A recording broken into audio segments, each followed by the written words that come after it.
Hey guys, it's Dewey. I'm joined once again with Tom. Hello, everyone. And as you see, we have some Guild Wars 2 PvP action for you. This isn't the World v World stuff. This is the 5v5, kind of smaller PvP. So. Yeah. So, all right. So we're watching your gameplay, Dewey. Here, you're just wandering around doing nothing because you're terrible. What is this game type, and why are you so bad at it? This game type is kind of a capture-control game type. You go to the different points, capture those points, and the more of those points, I say points a lot here, that you have, you garner more points to win the game. So that's what this is kind of playing as. I haven't done anything quite yet, so I don't know if you can quite say I'm terrible as of yet. I think it's pretty clear. I am playing a thief, a double pistol thief and a sword and dagger thief, so those two, you get two different weapon sets in these matches, and that is what I will be using. So look for that. It's kind of the combination that I like the most for a kind of escapey kind of build. It doesn't deal the most damage of all the thief's things, but it does very good for if you want to get away from things. So. Sure. So is that kind of the idea? Like, so I know that you can equip shields in Guild Wars 2, and you didn't do that. Can a shield? Can a thief equip a shield? Thieves cannot equip shields. They have the pistol on their main hand and offhand. They have the sword, in which they can equip on the main hand. Dagger, main or offhand. Let's see what else they got. They have a short bow, which is a two-handed weapon, and I'm trying to think what else. I think that's it. But you can combine those in different ways, obviously, to get the different skills. Okay, so you're really limited to just escaping for defense, as you're doing right now. Actually, you just fell incredibly low, and then you were just like, "I'm invisible, lol." Yeah, that's kind of the strength of the thief, is the blinking, the teleporting to the enemies, and then also just going invisible in order to escape or jump on your enemies if you want to. I've found that for people just kind of starting off, it's easiest to go kind of the long range. That's just easier to use, whereas the short range, like the melee, is a little bit more difficult to grasp and takes a lot more practice to kind of master. So.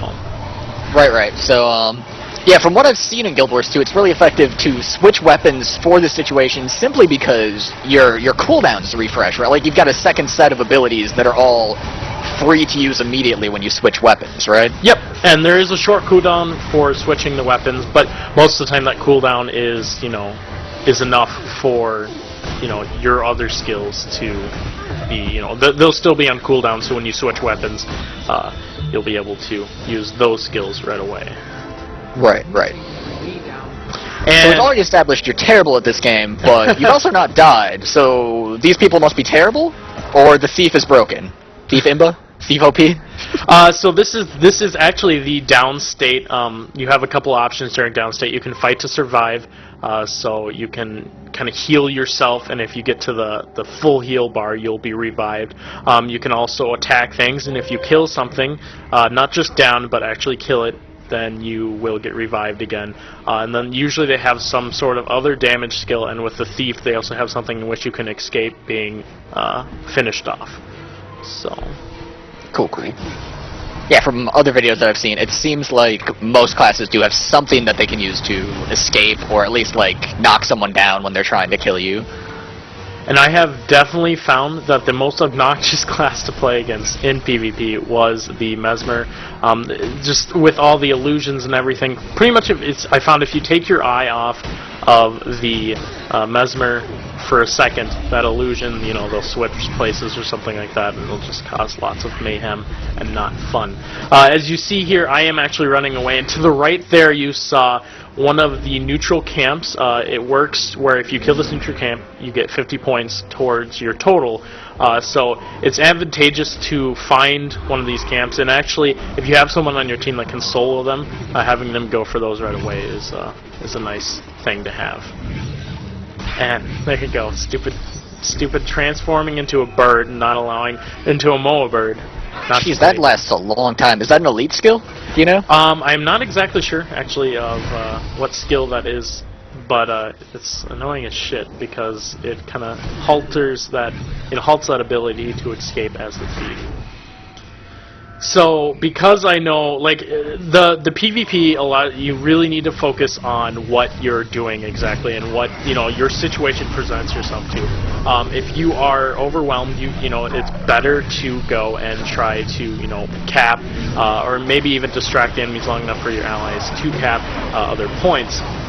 So you need to be careful on when you choose to engage and not to engage. And you notice a lot here of when I'm being chased by two enemies, I'm like, okay, hey, I've had enough of this. I don't want to kind of deal with two of these guys at once. I know that I probably will not win that fight. So I back away until I have a little bit of support from my friends. Sure. Oh, so you just had a combo attack there. You weren't shooting anything, but it was cool looking. So you can get different combo attacks from your classes. You can actually combo with yourself as well. The 4 slot there, it actually shoots out a kind of puff of smoke around you, and you can shoot through that to combo the different skills in that. So that can be useful. And to see, so smoke, does that cause blinding? Yep, that will cause blindness, which blindness causes the enemy to miss on their next attack. So Cool. It's not like the original Guild Wars in which blindness would last for 6 seconds and it's like a 95% chance to miss. It's simply your next attack will Blind fail. OP. So I come into this situation knowing there's not going to be a lot I'm going to be able to do about this point. I see 2 of them here, and what I choose to do is in hopes I can distract both of these long enough at this point, and where the rest of my team can kind of go through the other points and continue capping those, winning this game. Sure. So, yeah, you're not actually intending to cap this point ever. You might be able to neutralize it, because that'll happen fairly quickly, right? Yep. But even still, if you just occupy these 2 people, that's 2 to 1 in your team's favor that they can go and cap stuff while you're there.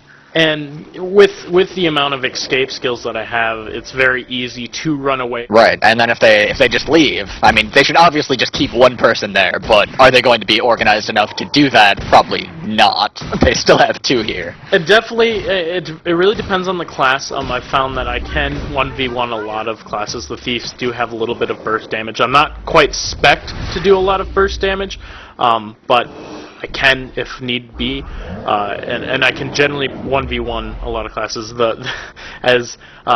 You'll see in later videos, possibly 1v1ing a Guardian doesn't work out too well for me, but hey, well, you know, what can I do? I can't be the king of everything.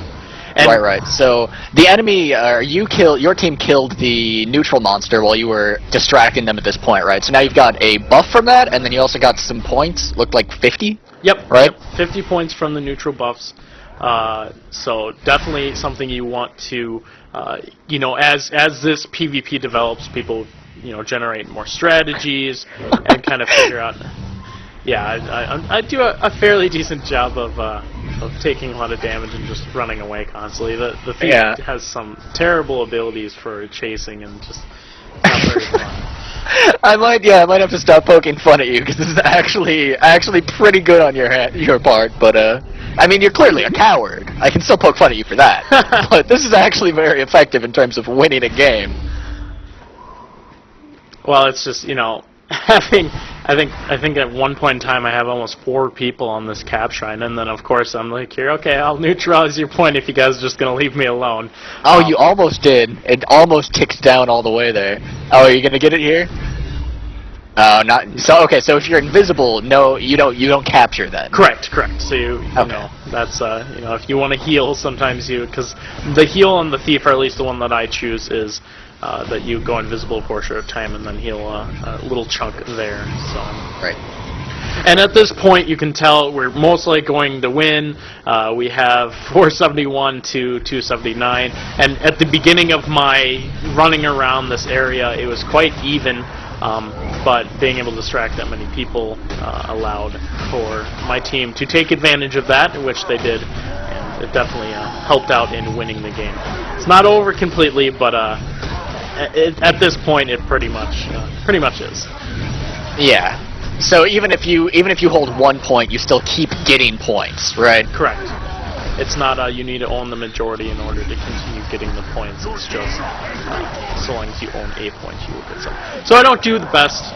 35 points, not the best score on there, but you know, you kind of reward yourself for doing things that benefit your team. In the end, and you can actually continue to fight after the final scoreboard comes up. So don't be deceived by that if you, if you can't, or just continue fighting.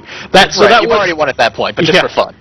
So that was the PvP for Guild Wars 2, at least one of the ones that will be available on launch. I played quite a few matches. We have some more to show you. Mostly you'll be seeing the Thief and the Guardian from us, because those were the two classes that me and Zach played over the weekend. So look forward to some more matches. Remember to like and subscribe if you haven't already for more Guild Wars 2 content, and let us know if you guys want to see some more matches.